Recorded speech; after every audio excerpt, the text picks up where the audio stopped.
Welcome to the GSMC Pets Podcast, the show that caters to pet lovers of all kinds.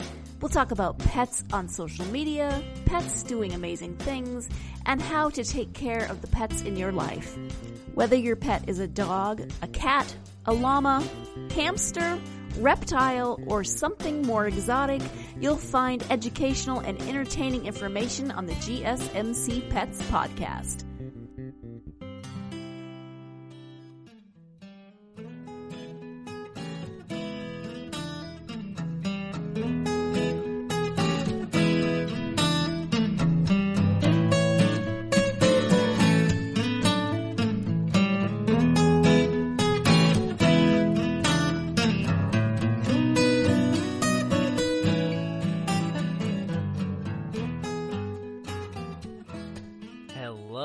Thank you for tuning in once again to the GSMC Pets Podcast, brought to you by the GSMC Podcast Network. I'm your host, Alex Fletes. I hope everyone is taking care of themselves, staying at a nice respectable distance, and making sure everything is going well in their lives. That does remind me of a certain type of animal that does roughly the exact same thing on a daily basis, and in spite of a few recent documentaries and Netflix specials, I've decided to dedicate an episode to these creatures. They are fluffy, they have long tails, make a lot of cute noises, but also are incredibly agitated and deadly if in the right circumstances. I'm talking about felines, but not just any felines, big felines. Big, beautiful felines, and pretty much a lot of stuff in the feline family today. So, without further ado, how about we get started with that?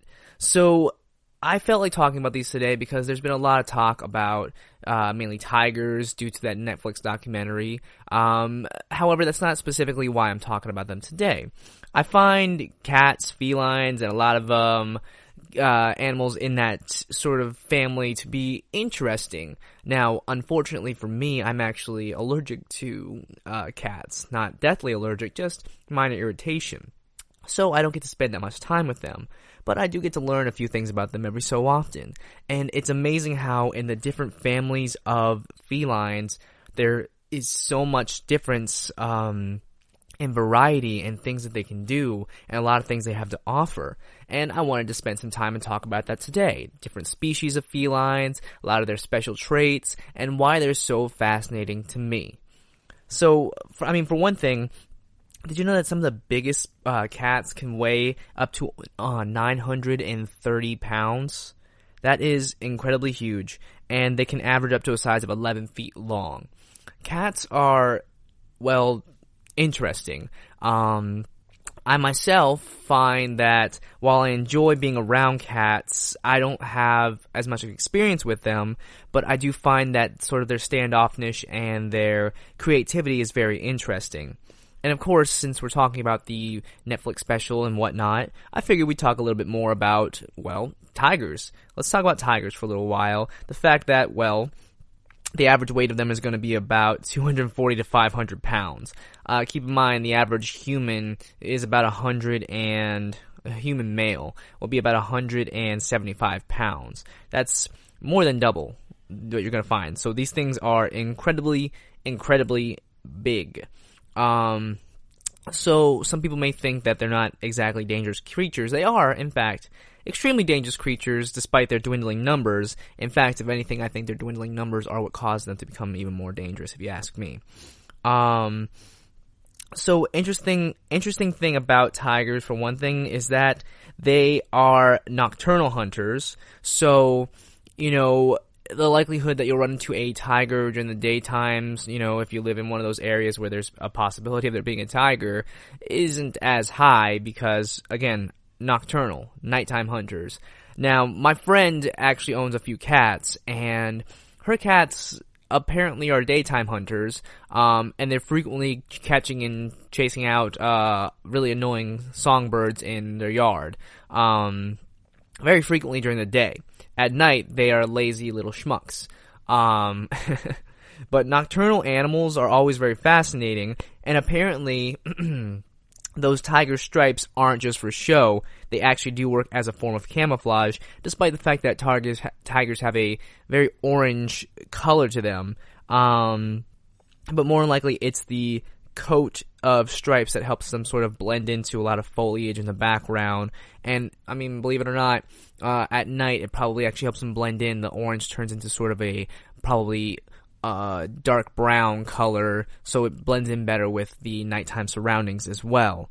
Also, apparently a hungry tiger can eat as much as 60 pounds in one night. So, for reference of that, let's see, if a human weighs an average of 175, that's almost a third of a human's weight. So that could be at least an entire lower half of a human. But 60 pounds worth of food, potentially. On top of that, they usually won't eat that much, and that makes sense because a fat tiger is not a tiger that's able to hunt. Very interesting, though. There are interesting things about them as well, such as, a lot of big cats, small cats have different types of roars, chirps, and whatnot. And big cats do indeed have roars. However, the lion is known to have the biggest, most powerful roar, being able to be heard over like 2 miles away. But tigers are more of a stealthy creature, so it's pretty understandable that they might actually have less roars, but more growls, if not anything else. I myself, I've said in my experiences that I used to work at an animal institution for a while. Very, very amazing experience. And we got to have some experience with the tiger that was at the zoo.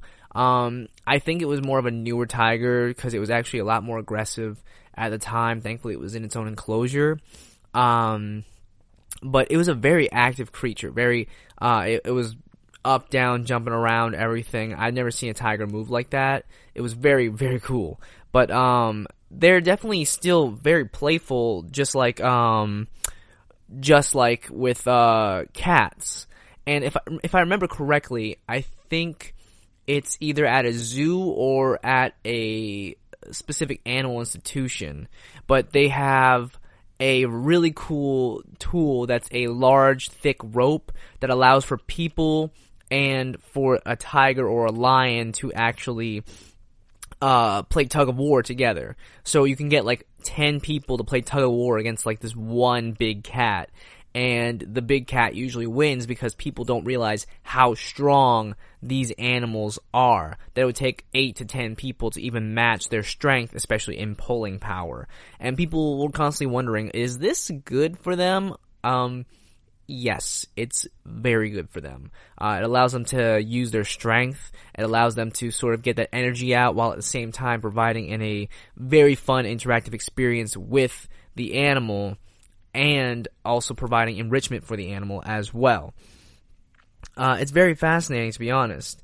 On top of that, a lot of times tigers, they're very territorial, so you may find a lot of areas that if you ever get to encounter anywhere with an area, markings, and whatnot, if you find an area that probably is cleared out, that's tiger territory. Cause it's kind of like, when you get your room, you make your room, and tigers are going to be very, very territorial, especially if it's going to get them a piece of food. It's going to get them some nice food. Now, you may wonder also, where do tigers lie on the safety spectrum? Where are they with environment? Well, believe it or not, there's less than 4,000 tigers in the wild right now. That's mainly due to a lot of things such as overhunting and lack of conservation as well. So people have been hearing a lot of, well, we're never going to see any big tigers in the wild. We're not going to see a lot. Well, yeah, that's possibly true. There's been a recent surge in conservation of trying to keep these beautiful creatures sort of going around for a while. And it really is important that these creatures do stay well preserved, because if they don't, within a couple of years, maybe even 10 to 20 years, we could see a massive decline to these creatures being left to enclosures rather than being in the wild. And it's also unfortunate because they're probably one of the biggest creatures that get used for exotic pets, and tigers are not good exotic pets by any means. I don't personally agree with people keeping tigers as a pet. It's not safe. It's not smart. Even if it is for good reasons, like, oh, well, this tiger can't be rehabilitated. Give it to a proper institution. Let them take care of it. No normal person should be handling a tiger as a pet unless they are a trained rehabilitator or they're someone who can use them, someone who's studying the animal and can help understand them better. These creatures are kind of being hunted for a lot of reasons. People believing that there could be medical purposes for a lot of the stuff about them. Some people like to catch them and breed them, again, exotic pets, and it's not smart. It's not good.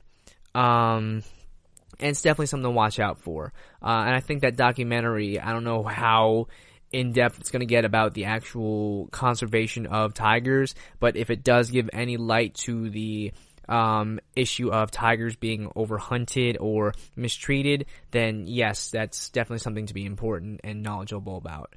But for knowledge's sake, we're going to take a quick break so you guys can get some knowledge about our sponsors. But when we come back, we're going to discuss more big cats, interesting facts, and just have a great old time. We'll be right back. Are you tired of the same old news? Are you sick of the seemingly endless political spin and negativity? The GSMC America Still Beautiful podcast is a weekly news podcast covering all the top positive and uplifting news stories. We cover stories that will inspire, uplift, and remind you of the good in the world. Tune into the Golden State Media Concepts America Still Beautiful podcast to get all the great and positive news stories of today. Download the GSMC America Still Beautiful podcast on iTunes, Stitcher, SoundCloud, Google Play, or anywhere you find podcasts. Just type GSMC in the search bar.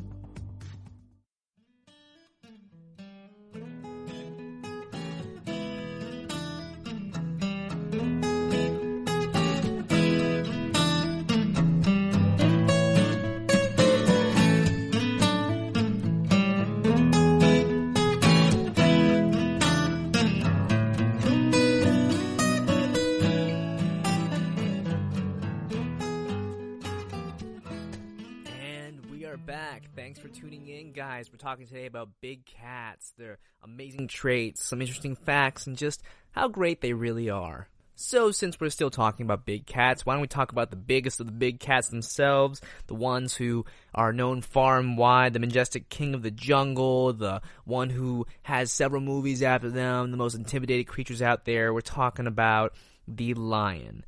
Now, the lion's pretty interesting in the fact that it's probably one of the biggest cats out there, weighing at nearly 500 pounds at max, but still being over 250 pounds at minimum. So these creatures are huge. A fully grown lion is going to be way more than a typical fully grown man. That's really impressive. I'm sure a lot of you know that a group of lions is called a pride. But on top of that, there's been a lot of interesting things about them. While they are probably some of the most powerful creatures that could probably tear you limb from limb, no problem, they are also, I guess the word would be respectable in their approach.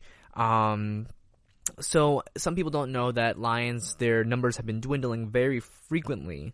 And probably one of the biggest creatures for heavy conservation acts simply because their numbers have been dwindling a lot. Within the last 20 to 30 years, their numbers have literally dropped over 90%. Not saying they're all gone, but their numbers are severely reduced. That mainly being due to, well, mostly people. Mostly people have helped reduce in the number of lions out there. And this can resolve from simple things such as a lion simply being weeded out for food because people are protecting their crops or their livestock, people who live in those areas. Some people actually do things like will poison certain areas for them and keep them away because they're seen as pests, or rather threats to their own safety. And then, of course, one of the most severe cases are poachers and hunters, poachers of which steal cubs and then probably sell them again as exotic pets, which are things that should not happen to these creatures, or in other cases, the probably most infamous being as a hunting trophy. And that's probably one of the most, I guess, inhumane or even disrespectful ways to take care of a lion is to treat it as a hunting trophy, simply because lions aren't that difficult creatures to hunt. They actually don't hide, they don't evade, they're not scared, so they're more likely to attack you before trying to run away. If they see human, they most likely will see you as a challenge. Much like when you see a big creature, you see it as a challenge. There have been a lot of things, also like their habitats being impacted, in pushing it on their food as well. It's not exactly ideal. But despite that, these creatures are still seen as a tremendous symbol of power and status. And that's still a good thing to show the lion does have respect. The main thing is to give respect to where respect is due. Now, there are some other interesting facts about these amazing creatures as well. They are very, very amazing. They have an interesting infrastructure of a hierarchy, which is definitely interesting as well, seeing as basically the way that they run things is that a lion will have its pride, usually being one alpha male lion and the rest being females. Eventually, they'll have cubs in the said pride, and rather than nurturing the cubs to maturity, they raise them for a while, and whenever to say there is a hunt, usually the top dog will get their pick, and then it'll go down the line until eventually the runts or the cubs get their pick. The cubs will eventually get to assist in the hunt after about a year or so when they're old enough to actually start hunting on their own. And then once they're old enough, usually probably within the next year, they will be kicked out of the pride, pretty much saying, you're done here, and then they will start making their own prides. This sounds like it would be a very simple concept. However, even with this diversity and spread of their numbers, they're still very easily picked off. Now, also, like I've said, the lions have a very interesting way of hunting, being that the female lions do most of the hunting. They're a lot smaller, leaner, faster, so they can actually hunt prey a lot faster, whereas the male lions usually sort of observe everything and usually keep dominance in order for their pride, simply because they are more powerful. They just don't have the speed and agility of the female lions typically. So it's interesting how the power of one male lion is very impressive and probably could take out a lot of the creatures they're hunting. However, it's not as efficient. It's kind of a weird way, if I can't get all into the technicalities of it, but it's actually really fascinating. There are some documentaries on it, and it really is pretty amazing how these creatures have their system that works very well for them. On top of that, though, the males will, again, defend their area. So, the areas they protect, they sort of are a warning that this is my turf, you don't touch my turf. But on top of that, what's really impressive about the lions that I'm going to correct myself on was that a male lion's roar can be heard not from 2 miles away, but 5 miles away. That is really impressive, that roar has so much power behind it that it can be heard from that much distance. They are impressive creatures. They're fascinating.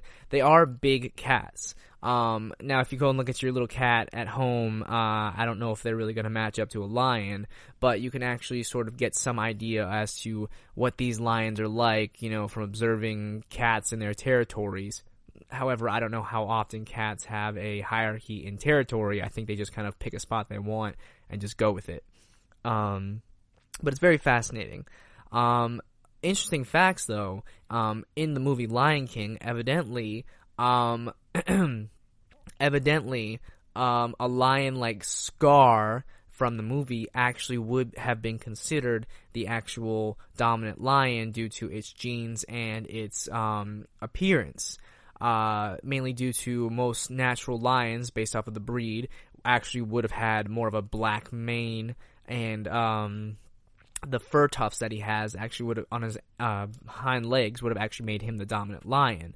But due to him being more than likely challenged and defeated, that's what made him the second lion, and probably kicked out of the pride too. Because again, the alpha lion will kick out a weaker lion and make pretty much their pride. So because Scar was not a fighter, that's kind of what kicked him out, rather than what should have naturally been his. Because there's no natural hierarchy of transfer of power. It's just stronger wins.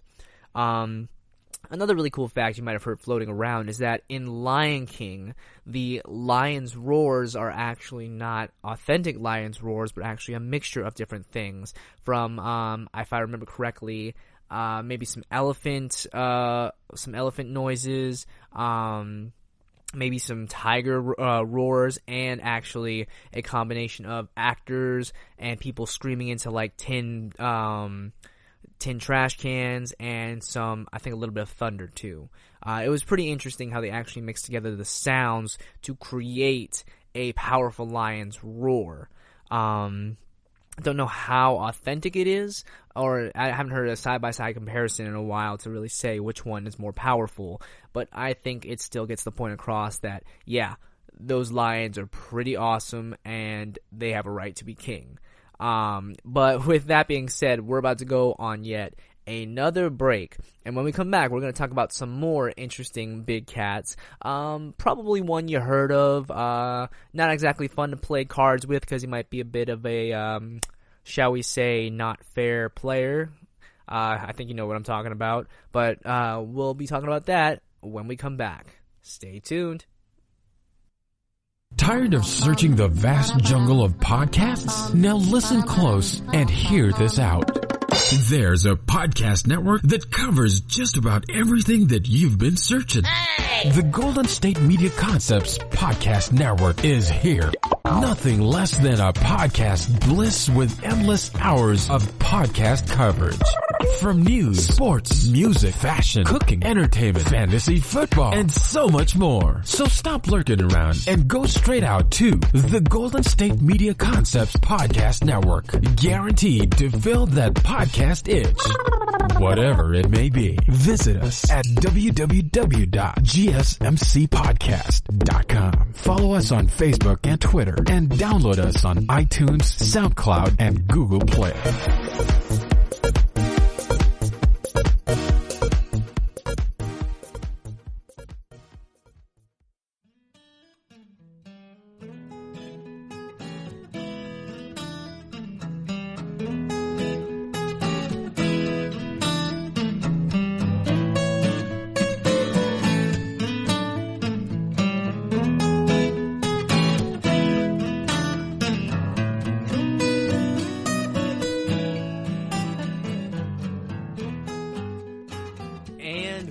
Back. We've been talking about big cats, how beautiful they are, and the amazing things they're capable of, what their lives are like, and what's so special about them today. Thanks for tuning in. So previously we talked about tigers, how special they are, what makes them unique, and of course relating it to that recent Netflix documentary series. We've talked about lions, how big and powerful they are, their dwindling numbers, some interesting movie facts about them, and why lions are pretty amazing. But how about one of my personal favorite big cats, actually considered more of a smaller cat, but still a really, really cool, really fascinating cat, the cheetah.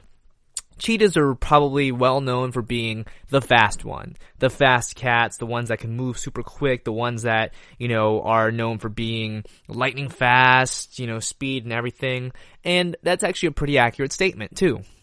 So, while most of our big cats range up to about 100, 200 to 500 pounds, cheetahs are actually a bit different. They're actually much lighter on the scale, ranging from either around 75 to almost 150 pounds. That's actually a lot smaller than most of the cats we've already talked about. And there's a good reason for that. They're so fast. Now, they are still big cats, but they're considered more medium-sized. And that's important, too, because that size is actually relevant to their speed. Because, obviously, someone who weighs much less is going to be able to move their body a lot faster. And in this case, it's very accurate. Now, they can be about their lengthwise are going to be about 6 feet, which is about the size of a human. So, this is actually a really good combination for them, simply because the length, the size, the weight, a lot of that correlates to really good speed capabilities. Mainly being, they can go from 0 to 60 in 3 seconds. That's a very fast speed. Now, I don't know about people, but I do know that there are a lot of cars that wish they had that amount of speed. And the reason why this is beneficial is because it's able for the creature, the cheetah in this case, to catch its prey in a very quick time. However, because they aren't running on 6 to 8 cylinders, they're going to be very tired very fast. So if this chase isn't done as fast as the cheetah is able to start, then the cheetah is going to be extremely tired and hungry. Now, in this case, though, cheetahs are fascinating for their quick resurgence in energy and how quickly they can get all of it back, how quickly they can do things, and how much heat is integral to their body. So, what's interesting about the cheetah, though, is that although they may run out of although they may run out of speed very quickly, what is fascinating is how well they're able to keep their energy. Apparently, if a cheetah does run out of energy, and, obviously for humans it's very important to stay hydrated. We have to drink several bottles of water a day to keep the natural hydration. Cheetahs only need to drink once every 3 or 4 days. So, while humans who need to drink daily to stay healthy and hydrated, cheetahs only need to drink every 3 or 4 days to keep that hydration, to keep their energy, because of how well their body is regulated. On top of that, it's very similar to a lot of other creatures. However, though, cheetahs usually have smaller packs, and actually, believe it or not, their groups are usually called just packs. They don't have anything special like a pride or anything like that. But what is fascinating about them is that they'll have a small litter of cubs, and then they'll stay with them for about 2 years, and they actually learn from the mother a lot of the hunting techniques and a lot of things like how to move, how to, sort of climb and run. They'll learn it hands-on, playing a lot of games. So cheetahs are actually very interesting, as creatures because of how playful they are. And their playful nature does help them learn more about how to keep their energy. Now, however, their spaces and their reservoirs are actually drying up due to, human settlers. People coming in, taking over space, and driving cheetahs away. Not fun. Not great for these beautiful creatures. Simply because they need those open spaces and they need to be able to hunt. So again, it is because of people that numbers are dwindling. Now, a lot of people know cheetahs. Probably one of their first exposures to cheetahs are probably from the classic Cheeto commercial, the mascot Chester Cheetah. Chester Cheetah being probably one of the most well-known snack food mascots, aside from any cereal mascots. However, in recent years, they seem to have really phased out the character, except for on the front of bags. And one thing about that character that's pretty interesting to me is that they don't seem to really convey the fact that cheetahs are fast. While I get Cheetos kind of sounds like cheetah, I think what's unfortunate about that sort of parallel is that they don't really convey the fact that he's a fast cheetah and how fast and, really special cheetahs actually are. I know it's a mascot in a cartoon, but there's a lot that really goes over about how fascinating a cheetah can be. Also, another really, really big fact about cheetahs is that cheetahs are the only big cats that don't roar. Yes. So big cats like lions and tigers, they do roar. But cheetahs don't roar, and this one makes a lot of sense. You see, due to the size of the body, that's going to be one reason why the cheetahs aren't going to have a powerful roar. But cheetahs also being very fast probably don't have a need for roaring because of how fast they can easily take out their opponent. So, if you've actually ever heard it, cheetahs don't roar. They actually kind of give more like a roar, kind of like a chirping kind of meow sound, which is pretty cool actually. Something I never really thought I'd know until eventually I saw it happen. And it's actually a lot cuter than you think. Cheetahs are probably my favorite big cats, or at least one of them, simply based on the fact that they are not conventional. They are more based on their skills, and they are interesting creatures. Now, again, based off of size, cheetahs only max out somewhere around the 150 pounds. So a cheetah has no need to keep excess size on them. So if you look at characters or creatures like lions and tigers who range into the 400, 500 pound range and don't go under 200 pounds or 250 pounds, they're going to have a lot more body to hold and produce stronger roars. So at the same time, they're also more powerful. So the power behind a swing of the paw, a power behind a force of the bite, the roar is a very important intimidation and communication tactic. Whereas in the time it takes for a lion to roar and get the sound across, a cheetah could be across that area very quickly as well. So it's about physical prowess over physical build. And it's very fascinating, really. If you ever ask me who would win in a fight, I would probably say a lion probably would. But it still wouldn't change the fact that the cheetah is a magnificent creature.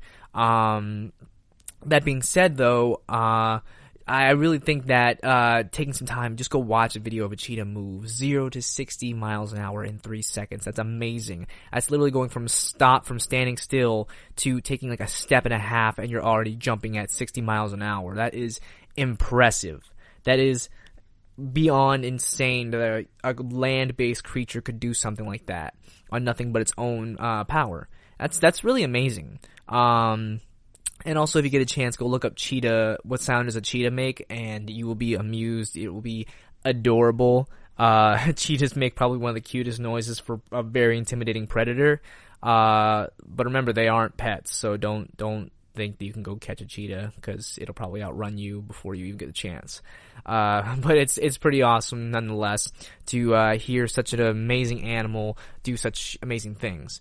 But with that being said, we're going to go on another quick break. But when we come back, we're going to talk about more big cats, maybe some you haven't really heard of or know much about. And since we're talking about cheetahs, why don't we go ahead and explain the difference between a cheetah and a leopard on the next section. So, stay tuned. We'll be right back. Is weird, odd, strange, or just plain bizarre is really your cup of tea? Then, the Golden State Media Concepts Weird News Podcast will give you that fix. Can't believe it? Well, listen for yourself as we deliver the strangest news you definitely won't find on CNN or Fox. It's the Golden State Media Concepts Weird News Podcast.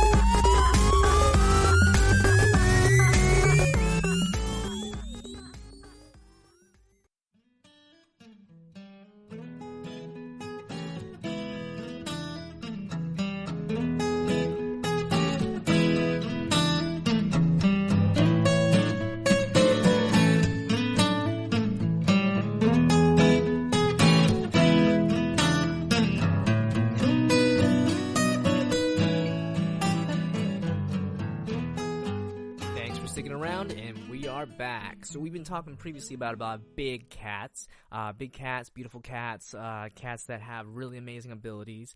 We've talked about lions, tigers, and cheetahs. And now we're going to talk about the leopard. And specifically, what's the difference between a leopard and a cheetah? So getting right into the facts of things. So leopards are very similar to cheetahs in statistics, sizes, things like that. So size-wise, they're going to be about very similar to size, about at least around 6 foot length as a human man. Weight-wise, they're going to be right around the same weight as a cheetah, about an average of 60 to 70 pounds to 180 pounds. So they're a little bit bigger, but not by much. But this actually makes a lot of sense when you look at it from a technical perspective. And I'll get all into that in just a moment. So leopards are very interesting because they are considered more graceful and powerful. So while cheetahs are considered fast and can strike quickly, leopards are considered more graceful. And there's a good reason for that because they actually have a lot of facts I didn't even know. They actually give birth to less litters, so a cheetah might give birth to about 3 or so. A leopard will give birth to about two pups at a time. And what's interesting about that is that they actually give birth at any time during the year rather than during certain periods or seasons. And this is actually making a lot more sense the more I really look into it and answers a lot of my questions. But first things first, how about physically? Don't leopards and cheetahs both have spots? Yes, they do, but in different ways. So a cheetah has a lot more singular black spots, but they have a lot less spots. So they're going to be small black spots, and there's barely ever any on their faces. Their faces have lines on them, and they look more like racing stripes. Those stripes don't have a ton of use other than maybe some minor camouflage in, say, like bushes and trees and stuff. Leopards, on the other hand, have far more spots, and their spots are usually enclosed in black, but on the inside of them will have brown.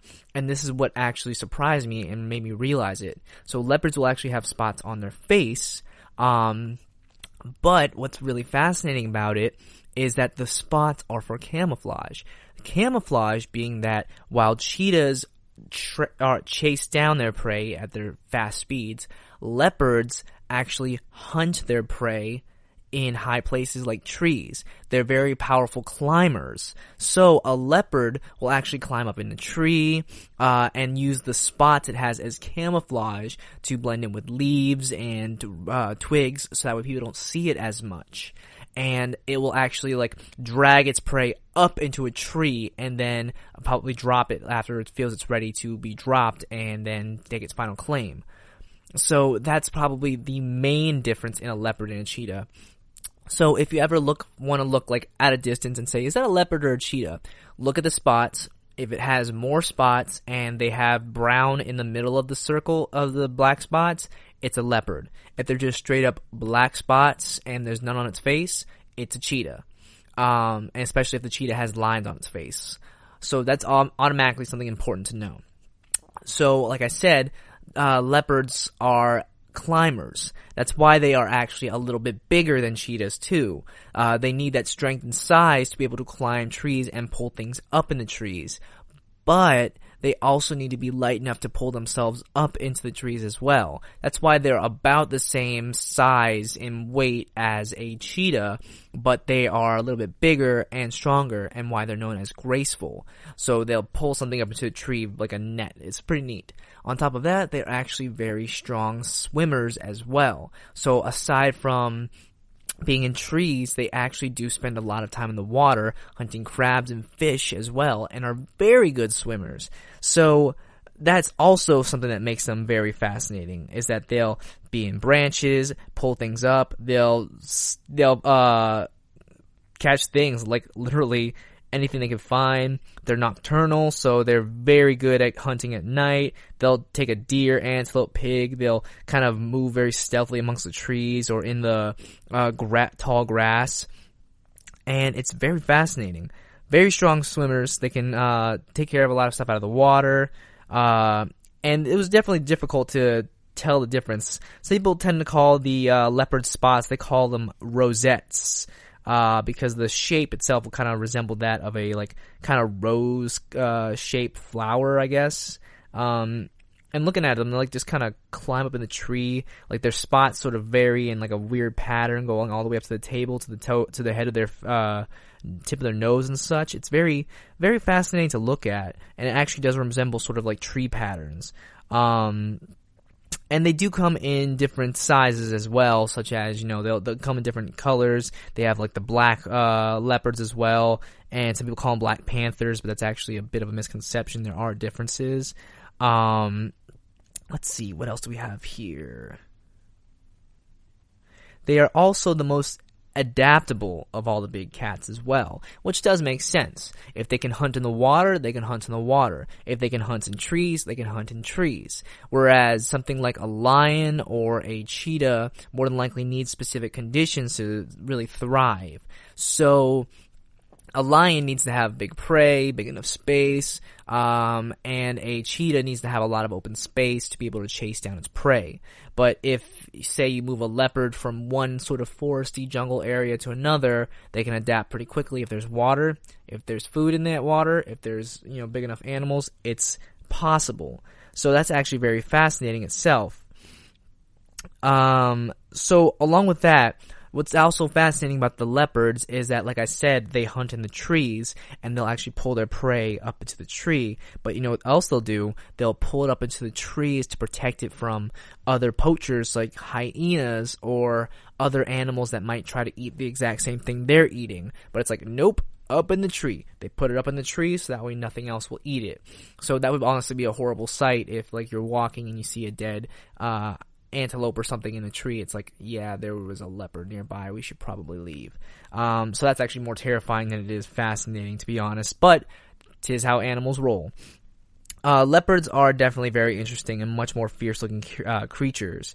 They're fascinating. Their size is going to be very comparable to humans, so it's about the size of you with way more grace and killing power, but it's still very fun. They're amazing creatures. Another fun fact, like I said, how people confuse a black spotted leopard to a black panther, which is actually much different. They actually, in the movie Black Panther, something interesting that a lot of people may not have picked up on, but if you see the movie towards the end when he's fighting the villain, while Black Panther has a black and kind of purple color scheme going on, the villain has a orangey yellow color scheme and actually has a leopard spotted pattern going on as well. I believe in the comics there was a character called like the Black Leopard or like the Leopard or something, which was kind of like the antithesis. So it was actually a big callback, but it's actually kind of cool to see how this character took on more of a leopard pattern, and it does kind of make sense that it is more of a conniving, sort of creative, adaptive hunter for the villain to be when you really stop and look at it. It's sort of both cinematography and also a really good case of parallels between two characters, Black Panther being direct in what it is, and then the Jaguar being more of a adaptable, versatile creature. So that's just kind of like the visual metaphor there, and something you can kind of really stop and look at, and why it's really important to know more about animals, animal physiology, and why they're so fascinating, what they represent, what it means, and how it can really sort of change your view on things as well. Because I think that's pretty cool now that I really stop and think about it. But with that being said, it's time to go on another quick break with a little word from our sponsors. But when we come back, we're going to talk about another really awesome animal, and then we're going to wrap all this up in a nice little bow. But until then, I hope you guys enjoy. Please stay tuned. The Golden State Media Concepts Travel Podcast, the show that gives you advice on everything travel. We explore places you've always wanted to go, as well as giving tips for traveling in those places. We'll give you advice on the best sites for travel tips, information, and discounts. Join us as we travel the world, explore cultures, and meet new people. The Golden State Media Concepts Travel Podcast has got you covered. Download the GSMC Travel Podcast on iTunes, Stitcher, SoundCloud, Google Play, or anywhere you find podcasts. Just type GSMC in the search bar.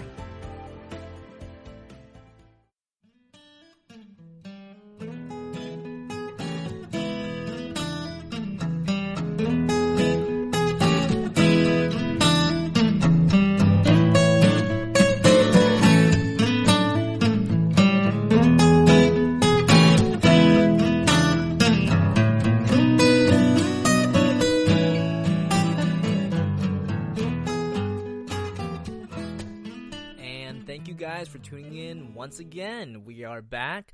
We've been talking about big, beautiful cats and a lot of their interesting factoids. We just recently talked about the leopard, and I just want to rectify something on that. Believe it or not, something that I was a little confused about, and I think a lot of people are, is that people think that a panther is its own other thing, when in reality, panther, specifically a black panther, is actually just another type of jaguar, or rather a leopard. Usually a leopard with a lot more black spots or more black fur. But typically a black panther is actually more or less a myth or a misconception. So that was just something I thought would be good to clean up on.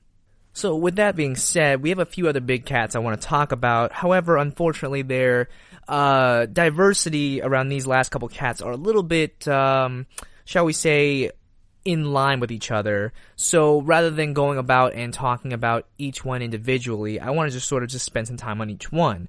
Mainly that being, we have the jaguars, we have the leopards, and the lynx. So we've already talked about leopards, and that's one in itself very simple. We know leopards are very skilled hunters, but a jaguar is almost very identical to a leopard in itself, mainly being that the jaguar is, if by any means, just a more fierce version of a leopard. It's bigger, it weighs much more, almost double the size, and along with that, they actually have more of a preference for the water.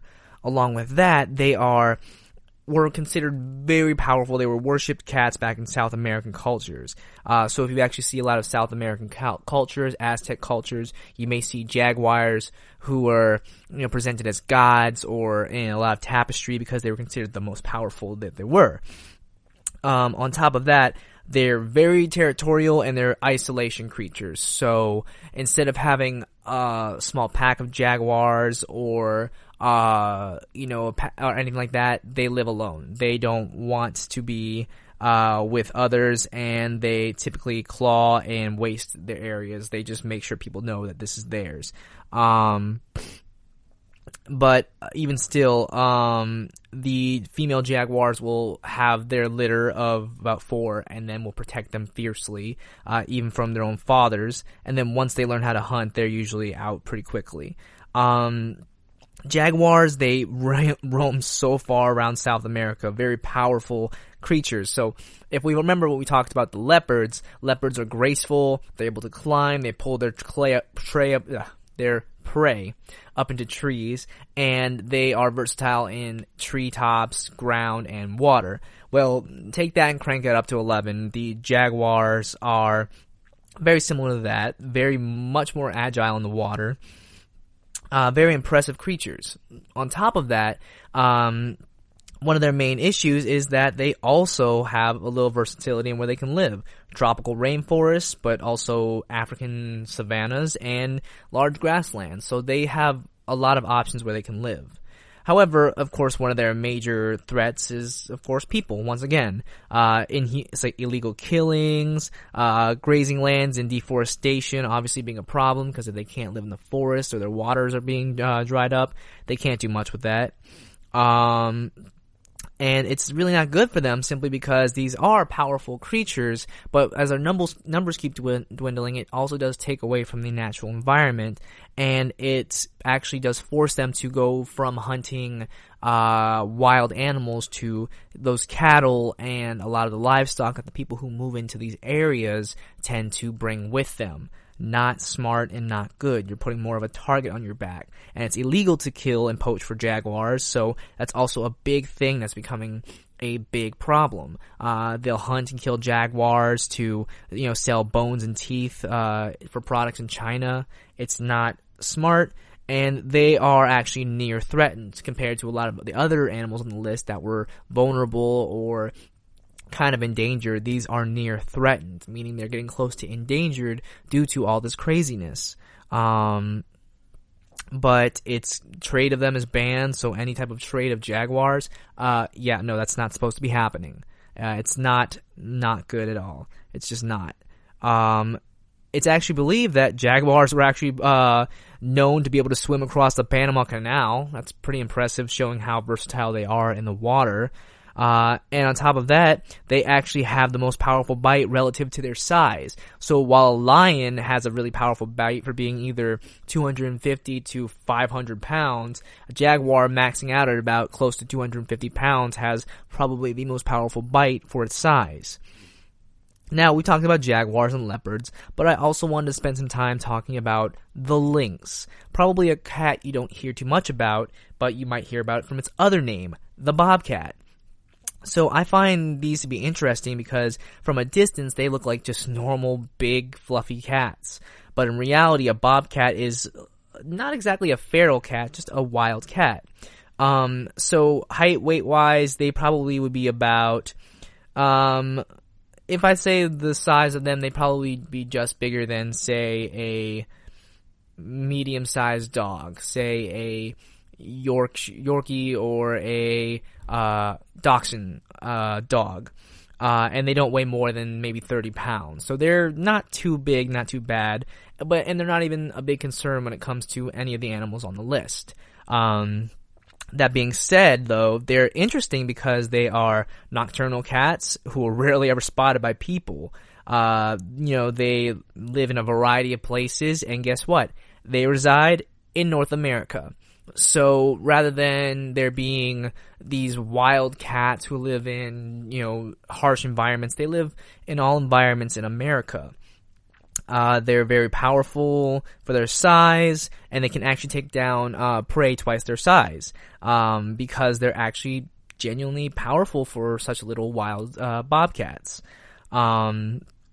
On top of that, they have a lot of options. They usually go for stuff like rabbits, mice, and squirrels, but some of them have even been able to take out bigger stuff than them. And that's pretty fascinating for such a little creature, simply because they are cats. They're not that much of a bigger step up than normal house cats. They're just a little more wild with still a lot of hunting instincts.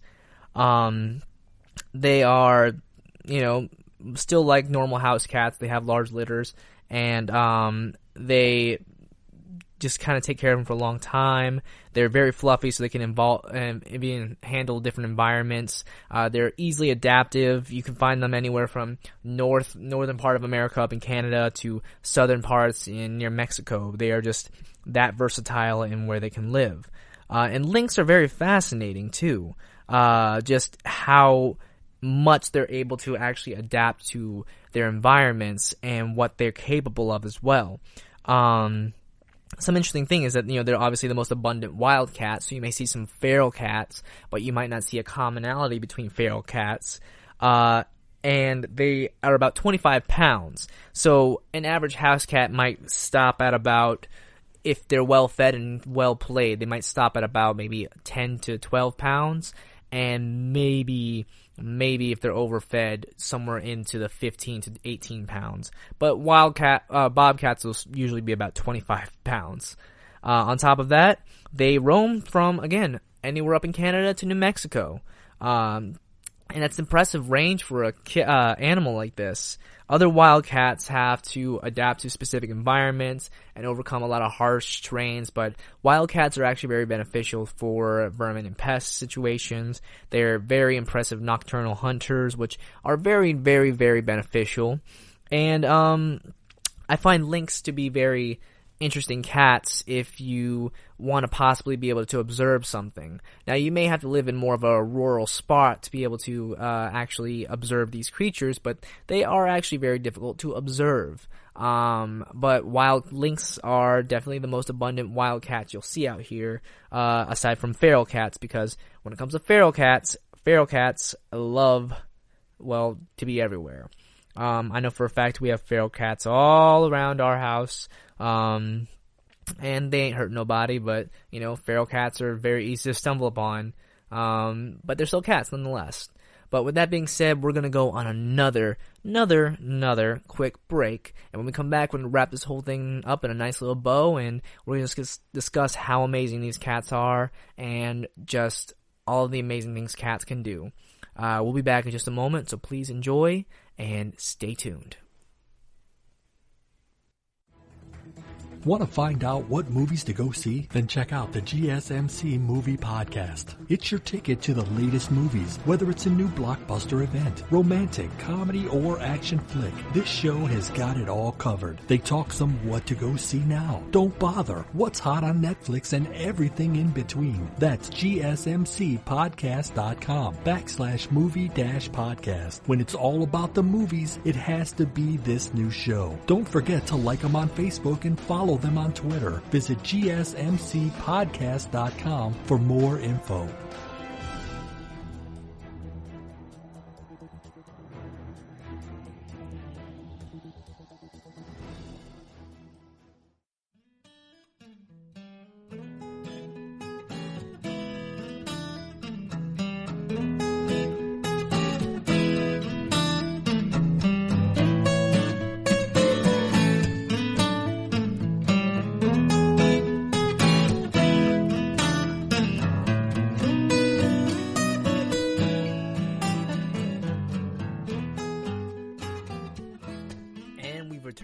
Once again, thanks so much for tuning in today.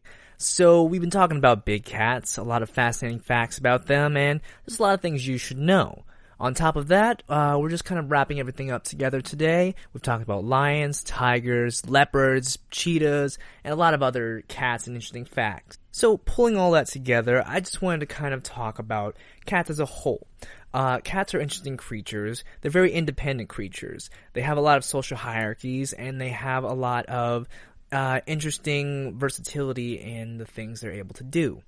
I myself, not being a full-fledged cat person, but rather being interested in the wild nature of a lot of cats.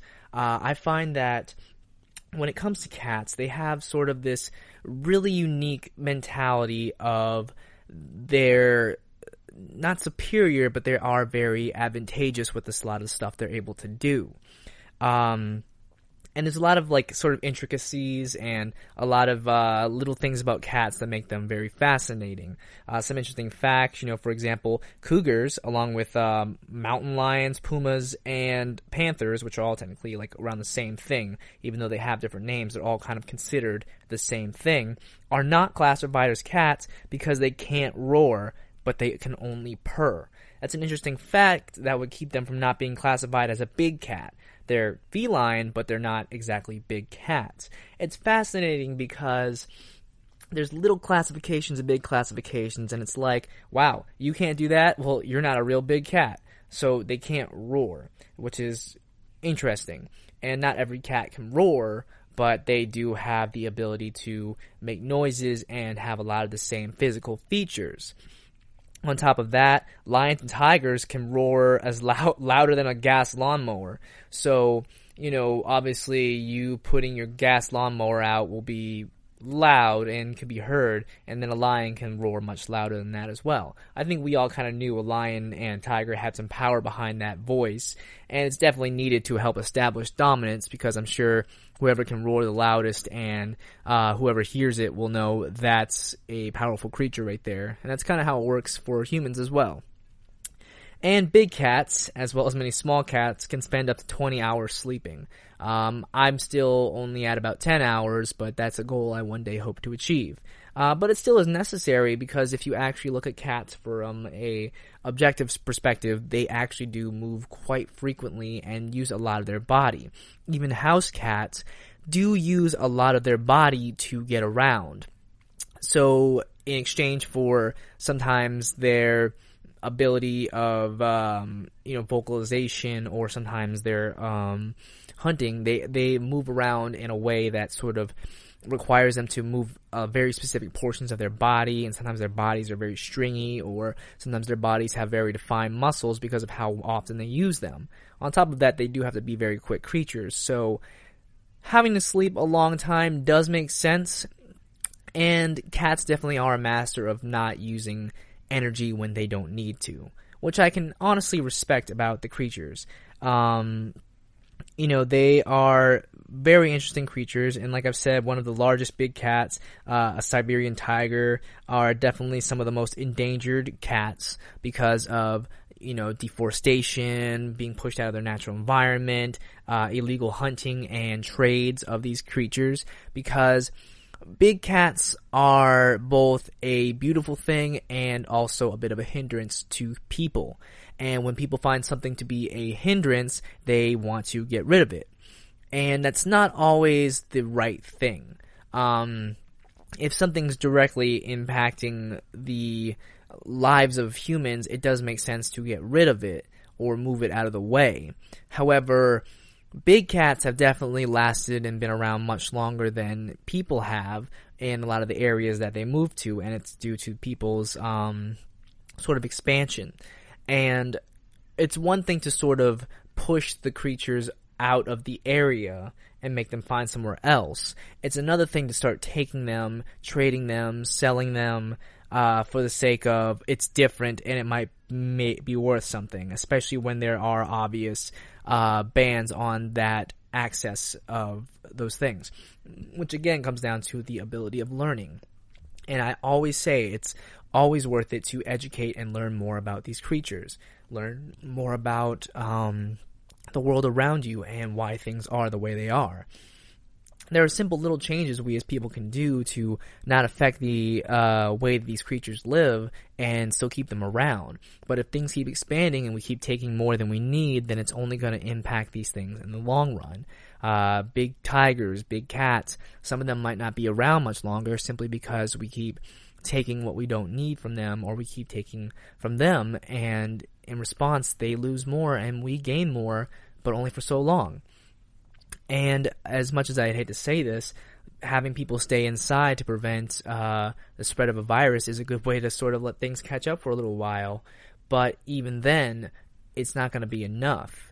It does give people some time, especially right now, if you're sitting here and listening to this, taking some time to get some education, to learn more about these creatures and see, what can I do? Is this something I really care about? Should I do something? Yeah, you should do a little something.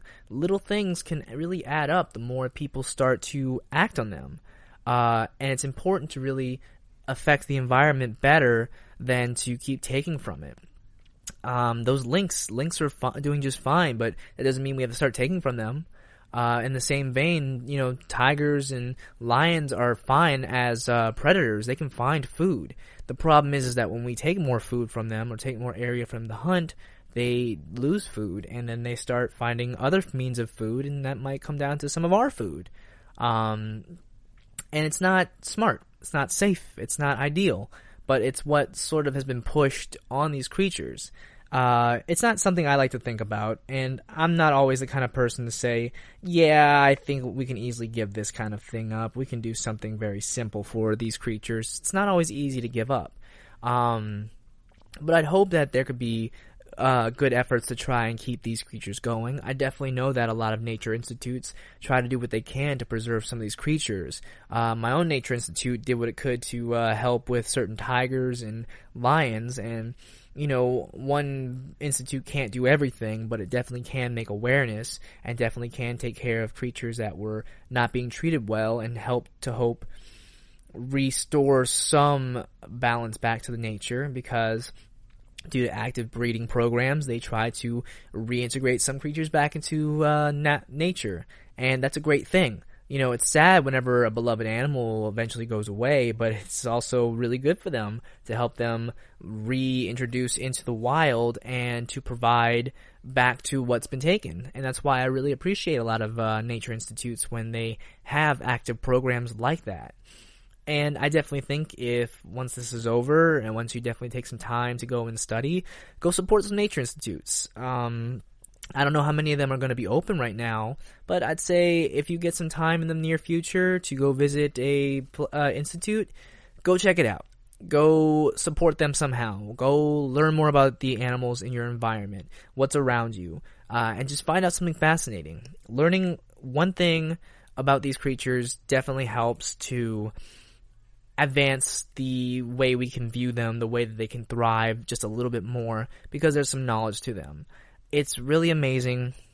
It's really important to know what you're capable of doing for them, and to know that, there are other creatures out there than us, and they have some pretty amazing lives that they live, and we don't spend enough time getting to learn about them. And that's a great time for that. Right now is a great time to learn. Do some of that research. get really involved in the animals because, you know, they don't have to worry about this problem, but we do. And, you know, staying inside and getting to keep a little education going is definitely a great way to do that.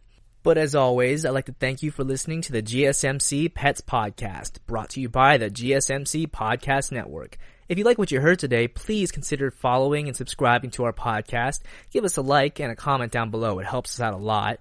And if you really want to keep in touch with us, follow us on social media on Facebook, Instagram, and Twitter. We hope you enjoyed, and like always, have a great day. You've been listening to the GSMC Pets Podcast, part of the GSMC Podcast Network. You can find this show and others like it at www.gsmcpodcast.com. Download our podcasts on Apple Podcasts, Stitcher, SoundCloud, and Google Play. Just type in GSMC to find all of the shows from the GSMC Podcast Network. From movies to music, from sports to entertainment, from business news to weird news. Follow us on Twitter and Facebook. Thank you, and we hope you have enjoyed today's podcast.